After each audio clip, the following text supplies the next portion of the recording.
जय श्री राम। आपका वंदन अभिनंदन है मेरे YouTube चैनल सुरेंद्राचार्य पर। आज बात करेंगे सिंह लगन वालों के लिए। सिंह लगन क्या है, सिंह लगन का क्या असर होगा, कैसे भविष्यवाणियां होंगी। कुछ भविष्यवाणियां भी आपके लिए लेके आए हैं जिससे आपका कल्याण होगा। आप भविष्यवाणी साथ में कलम और पेज अपने साथ रखिएगा। कागज, कलम और दवात का इस्तेमाल कीजिएगा, क्योंकि लिखा हुआ कभी मिटता नहीं है, आपके काम आएगा। याद किया हुआ कहीं ना कहीं धूमिल हो जाता है। इसलिए विषय को गंभीरता से ले, क्योंकि एक सप्ताह के रिसर्च के बाद मैं आपसे मिला हूं कि सिंह लगन पे क्या अच्छा है क्या बुरा है। एक सप्ताह का रिसर्च आपको केवल आज की वीडियो में, यानी कि 10 से 12 मिनट की वीडियो में सारा निचोड़ आपको प्राप्त हो जाएगा। मेहनत मेरी, लेकिन रंग लाएगी आपकी किस्मत। आज बात करेंगे सिंह लगन वालों के लिए। कुछ भविष्यवाणियां भी होगी, कुछ भूतकाल की बातें, कुछ वर्तमान काल की बातें आपसे आज साझा करने जा रहे हैं। सबसे पहले आपको बताएं कि ज्योतिष प्रॉपर विज्ञान है। जो मानता है वह स्वीकार करता है, जो जानता है वह मानता है।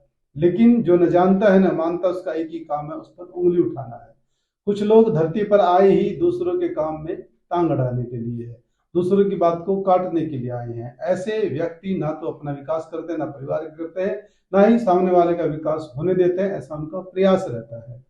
तर्क और वितर्क यह ज्ञान का विषय है, लेकिन अज्ञानता और मूर्खता का विषय यह है कि वह आपकी हर बात को काटने की कोशिश करेगा। काटने वालों ने राम को नहीं छोड़ा, माता सीता को नहीं छोड़ा। आज लगभग 12 से 13 लाख वर्ष हो गए हैं। हम पूरी तरह से हिंदू भी अपने राम को क्लीन चिट नहीं दिलवा पाए हैं, क्योंकि टोकने वाले भगवान राम को भी टोकते, माता सीता पर भी उंगली उठा देते हैं। ऐसे का क्या होगा? ऐसे का कर्म ही उनका फल निर्धारित करेगा। जैसा कर्म करेंगे वैसा फल वह प्राप्त कर पाएंगे। लेकिन आप उनके बारे में ज्यादा चिंतित ना हो, उनके बारे में चिंता ना करें। आप विश्वास करें अपने कर्म पर, अपने विधाता पे, अपनी संस्कृति पे, अपने कार्य पे, अपने भविष्य, वर्तमान, भूतकाल पे। क्योंकि भूतकाल से वर्तमान निर्धारित हो चुका है। वर्तमान में ऐसा कोई कार्य ना करें कि भविष्य आपका खराब हो जाए। वर्तमान में अगर आप प्रयत्नशील रहेंगे, भविष्य चमक जाएगा। आपकी बाहें फैलाकर इंतजार भी करेगा, आपको गले से भी लगाएगा। यह आपके हाथ में। वर्तमान में कैसी आप अपनी दिनचर्या को बनाकर रख रहे हैं। आपको करना क्या है? वेद विज्ञान शास्त्र और ज्ञान को इकट्ठा करना है, उसका अध्ययन करना है, उसमें उतरना है। कहते हैं कि उम्र अगर आप देखेंगे तो कभी कुछ कर ही नहीं पाएंगे। आपका दिल जवान होना चाहिए। आयु तो पता नहीं, किसी की 80 है, 60 है, 50 है, 40 है, कुछ नहीं कह सकते। लेकिन जब जाग जाए तभी सवेरा है। आपको आज से, अभी से, बल्कि इसी क्षण अध्ययन में लग जाना चाहिए, स्वाध्याय में लग जाना चाहिए। कहते कि वेद विज्ञान शास्त्र और ज्ञान सबके भाग्य में न सुनना है और न ही दिखना है, न ही सीखना है। इसलिए अपने आप को भीड़ से अलग करके चलो। जहां जिज्ञासा होगी वहां तर्क वितर्क हो सकता है, लेकिन जहां मूर्खता होगी वहां केवल अड़चने डालने का प्रयास किया जाएगा। इसलिए मूर्ख लोगों से दूर रहो। सुनना है तो मूर्खों को सुन सकते हो। कहते हैं कि मूर्ख को भी सुनो और विद्वान को भी सुनो। विद्वान को सुनोगे तो वह आप कर पाएंगे जो जीवन में करना है, और मूर्ख को सुनोगे तो वह आप नहीं करेंगे जो जीवन में नहीं करना है। सुन सकते हो, लेकिन अनुसरण मूर्ख का कभी भी आपको नहीं करना चाहिए। पर ज्ञानहीन व्यक्ति आपके कार्य में अड़चन डाल सकता है, लेकिन ज्ञान युक्त व्यक्ति आपको आगे बढ़ने के लिए प्रोत्साहित भी करेगा और आपका सहारा भी बनेगा। हमने बहुत से ऐसे लोगों को देखा जो पहले उन्होंने कहा कि हम नहीं मानते, हम नहीं जानते, हमें क्या जरूरत है। ये सब फालतू की बातें, ये सब बकवास की बातें। लेकिन विश्वास करना प्रिय मित्रों, मैंने ऐसे लोगों के एक व्यक्ति की वजह से पूरे परिवार का पतन होते देखा है। कहने वाले तो कह देते हैं कि हम अपने प्रधानमंत्री को जानते तो हैं लेकिन मानते नहीं है। बहुत से ऐसे भी लोग, आपके ना मानने से क्या होगा? वो तो है माननीय आदरणीय हमारे प्रधानमंत्री, देश का भविष्य भी है, वर्तमान भी है। प्रधानमंत्री चाहे कोई भी क्यों न हो, राजा जो बनता है वह प्रारब्ध के पुण्य कर्म से बनता है। यहाँ किसी व्यक्ति विशेष की बात नहीं है, लेकिन जो राजा बनेगा प्रारब्ध के पुण्य कर्म से बनेगा। राजा बन गया तो आपको जानना भी होगा और मानना भी होगा। ये कुछ लोग ऐसी मूर्खता दिखाते हैं कि हम ज्योतिष को जानते हैं लेकिन मानते नहीं। बहुत से कहते जानते भी नहीं, मानते नहीं, हमें क्या पड़े। लेकिन ऐसे लोगों को मैंने झुकते देखा है और दरबार में आते देखा है, कार्यालय में आते देखा है कि हमारे बारे में कुछ ज्ञान दीजिए ताकि हमारा भविष्य सुधर सके। लेकिन बदकिस्मती से देर बहुत ज्यादा हो चुकी होती है। उनके पल्ले कुछ नहीं रहता है, वह अब केवल विनाश की कगार पर चल रहे हैं। उनके लिए सिर्फ यही है कि पछतावा करो, शायद तुम्हें प्रायश्चित का मौका मिल जाए। लेकिन आप सब प्रिय मेरे भाई बंधुओं, आप सब आशावादी हैं, आप सब सकारात्मक सोच वाले हैं। मैं आशा करूंगा कि आप ज्योतिष पर विश्वास करेंगे। ज्योतिष क्या है? वेदों की आंखें ज्योतिष कहा गया है। आप सर्च कर सकते हैं, गूगल का जमाना है। कोई भी बात अगर आपको मेरी बुरी लगे तो आप गूगल पर देख सकते हैं, स्वयं उसका आंकलन भी कर सकते हैं, क्योंकि आप सब महान है, विद्वान है और मेरे भारत की शान है। इसलिए घबराना नहीं और नकारात्मक सोच बिल्कुल भी आपको नहीं रखनी है। और मैं भगवान से सदैव प्रार्थना करता रहूंगा कि आप सबका कल्याण हो, आप सबका उद्धार हो। मेरी कामना आप सबके लिए यही रहेगी कि आप सब सदैव खुश रहे। अब बात करेंगे सिंह लगन वालों के लिए। सिंह लगन वाले क्या है? सिंह लगन के स्वामी सूर्य है, राशि क्रम में 5वें नंबर पर आती है और बृहस्पति का और सूर्य का अच्छा योग बनने जा रहा है, क्योंकि सूर्य अभी धनु राशि में प्रवेश करने जा रहे हैं और धनु राशि में जब रहेंगे तो सूर्य का असर धनु राशि में कैसा रहता है और धनु का सूर्य पे कैसा रहता है, सूर्य और गुरु की युति क्या करने जा रही है, इन सब के विषय में आपसे बात करने जा रही है। 2024 वर्ष की शुरुआत आपके लिए बहुत अच्छी होने वाली है। जैसा कि आप चार्ट में देख सकते हैं, चार्ट मैंने बनाया है, यह सिंह राशि वालों के लिए है। इसमें आप स्पष्ट देख रहे होंगे कि इस चार्ट के अनुसार सूर्य, देखिए आप ध्यान से देखिएगा, वर्ष की शुरुआत आपके लिए मंगलमय चार्ट के अनुसार होने वाली है। जैसा कि आप देख रहे हैं, सूर्य पंचम भाव में धनु राशि पर विराजमान है। 14 दिन सूर्य का प्रभाव यहाँ रहेगा। यश, विद्या, संतान से लाभ मिलेगा। साथ ही मंगल भी यहाँ विराजमान है, जो कि राजा जैसी फीलिंग आपको देगा। लेकिन आपको ध्यान यह रखना है, इसी चार्ट के अनुसार 13 फरवरी से 14 मार्च तक आपको सावधान रहना है। जब सूर्य पहुंच जाएंगे 7वें भाव में, और 7वें भाव में शनि विराजमान है, 11वीं राशि पर है। रोग, शोक, मुकदमा इत्यादि से आपको सावधान रहना होगा। सूर्य और शनि का आपस में योग अच्छा नहीं है। सूर्य और शनि दोनों पिता पुत्र है, लेकिन एक दूसरे के शत्रु भी हैं। यहाँ पर जब सूर्य पहुंच जाएंगे 7वें भाव में, तो आपको विशेष ध्यान रखना होगा कि किसी प्रकार का कोई झगड़ा ना हो, कोई मुकदमा ना हो, धर्म पत्नी से अनबन ना हो। जहां चुप रहना हो वहां चुप रह जाइए, जहां बोलना हो वहां समझाकर और अपने समय का ध्यान रखते हुए साइड में हो जाइएगा।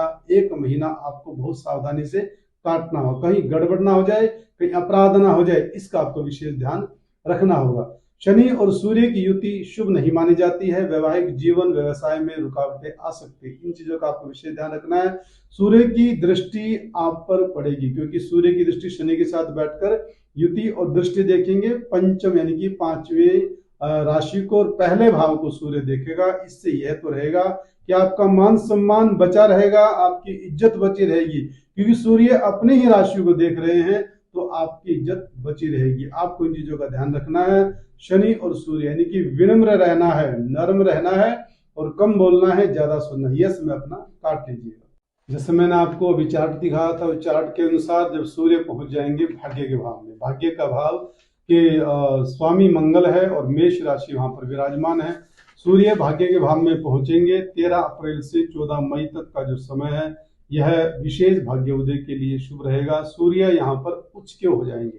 सबसे विशेष और शुभ बात यह है कि भाग्य के भाव में जाके सूर्य उसके होने जा रहे हैं, और जिससे आपको लाभ मिलेगा। तन, स्वास्थ्य, व्यापार में लाभ मिलेगा, भाग्य में लाभ मिलेगा, पैतृक संपत्ति में आपको लाभ मिल सकता है, उद्योग इत्यादि छोटे मोटे उद्योग शुरू करना चाहते हैं उसमें आपको लाभ प्राप्त हो जाएगा, और भाग्य का उदय होना यहाँ पर तय है। ध्यान रखना, 13 अप्रैल से 14 मई तक का यह समय है। इसके बाद आपको लाभ और मिलने जा रहा है। 14 जून से 16 जुलाई तक का समय जो है वो कार्य सिद्धि का है। इसमें चले जाएंगे सूर्य 14 जून से 16 जुलाई तक लाभ के भाव में पहुंचने वाले हैं, जहां के स्वामी बुध रहेंगे। बुध और सूर्य जब एक साथ होते हैं तो बुध आदित्य योग बनता है।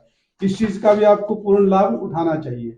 और सबसे बड़ी बात यह है, जब सूर्य लगन में पहुंचेंगे, बहुत मजे की बात मैं कहने जा रहा हूं, अगर आप ध्यान देंगे मेरी बात पर विश्वास करके, कहते हैं श्रद्धा और विश्वास जहां होती है वहां कामयाबी होती है। श्रद्धा और विश्वास, जिसको आप सुन रहे हो उसके प्रति श्रद्धा होनी चाहिए, और जो कह रहा है उन बातों पर विश्वास होना चाहिए। मेरा कहने में आप यह देखिएगा कि इसमें मेरा क्या लाभ है।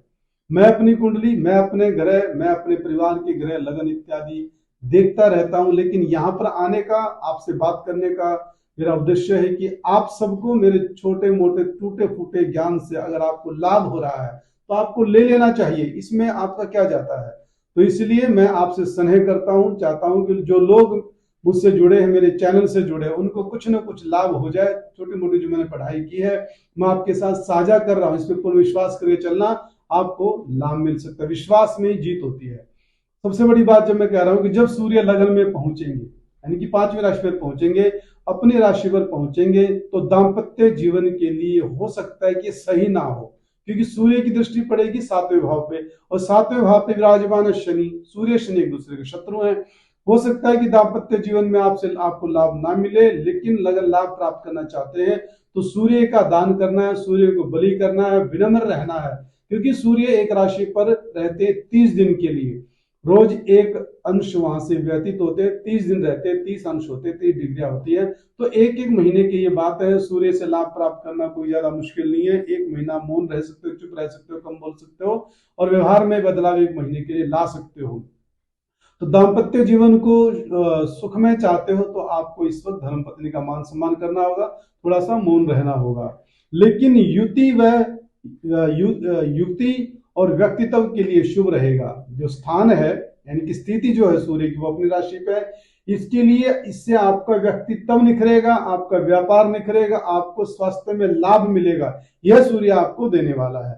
16 अगस्त से 16 सितंबर तक का जो समय है, यह आपको नोट कर लेना चाहिए। इसमें आप स्वास्थ्य का लाभ प्राप्त करने जा रहे हैं, क्योंकि अच्छे शरीर में, शरीर अगर स्वस्थ है, हेल्थ इज वेल्थ, अगर शरीर स्वस्थ है तो अच्छे शरीर में अच्छा मन वास करता है। मन बढ़िया है, मन स्वस्थ है, तो भगवान की साधना, आराधना, प्लान इत्यादि कर सकते हैं। अगर शरीर खराब तो मन उसमें भी खराब हो सकता है, तो मन को बलि करना है तो शरीर को स्वस्थ करना होगा। फिर बात करते हैं 16 सितंबर से 17 अक्टूबर तक का समय।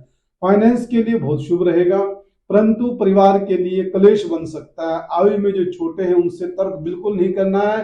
कहते हैं कि बड़ों से तो तर्क वितर्क करना ही नहीं चाहिए, उनका मान सम्मान करना चाहिए। अगर छोटे आपसे बहस कर रहे हैं तो आपको चुप हो जाना चाहिए, क्योंकि आपकी इज्जत, आपका मान सम्मान आपके हाथ में। वो तो कह के चले जाएंगे, वो तो बालक के बालक कहलाएंगे, लेकिन बात गाज आप पे गिर सकती है कि वो तो बालक था, तू तो बड़ा था, तू मान जाता। इसलिए यह समय ऐसा है 16 सितंबर से 17 अक्टूबर तक का समय, जिसमें आपको अपनी इज्जत को संभाल के रखना होगा, वरना बच्चे भी बिगाड़ के भाग जाएंगे, पता भी नहीं लगेगा। 17 अक्टूबर से 11 नवंबर तक का समय ऐसा है जिसमें आपको विशेष रूप से सावधान रहना होगा। यह समय ऐसा है जिसमें किसी से आपको धोखा मिल सकता है, किसी मतलब कि किसी प्रिय से, नजदीक वाले से आपको धोखा मिल सकता है।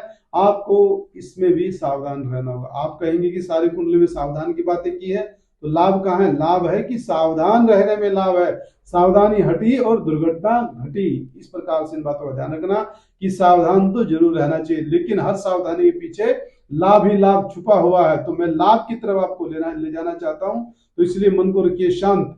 ऐसे समय में सूर्य से संबंधित उपाय आपको करने हैं। सूर्य को जल देना है, अन्न का दान करना है, वस्त्र का दान करना है, सूर्य नारायण के मंदिर में जाना चाहिए, तीर्थ इत्यादि करने चाहिए, और गरीबों की सहायता आपको अपने सामर्थ्य अनुसार करनी चाहिए। स्वाध्याय, जप तप स्वाध्याय तीर्थ स्थान, इसमें विशेष बताया गया है। और सिंह लगन वालों का यह वर्ष बहुत तपो में रहना वाला है, यानी कि तपस्या के साथ व्यतीत होने वाला है। तपोगे तो ढलोगे, ढलोगे तो बनोगे, बनोगे तो चमकोगे। इसलिए तपस्या सबके लिए बहुत जरूरी है। सिंह लगन वाले अगर सूर्य को आराध्य मानते, सूर्य के मंत्र का जाप करते, तो आपका बाल भी बांका नहीं हो सकता है। और जब आपको करना है ओम श्री सूर्याय नमः या फिर ओम घृणी सूर्याय नमः, इस मंत्र का जाप कीजिए। आदित्य हृदय स्तोत्र का पाठ कीजिए। राम रक्षा स्तोत्र का पाठ कर सकते हैं, क्योंकि बिना करे कुछ नहीं मिलेगा, कुछ करोगे तो कुछ पा जाओगे। इन सब बातों के साथ में ही अपनी वाणी को विराम देना चाहूंगा, और एक नए विषय के साथ में, बहुत ही महत्वपूर्ण विषय के साथ में पुनः आपसे मुलाकात होगी। जल्दी आपसे भेंट करने वाला हूं। तब तक के लिए जय श्री राम, जय श्री कृष्णा, जय भारत माता।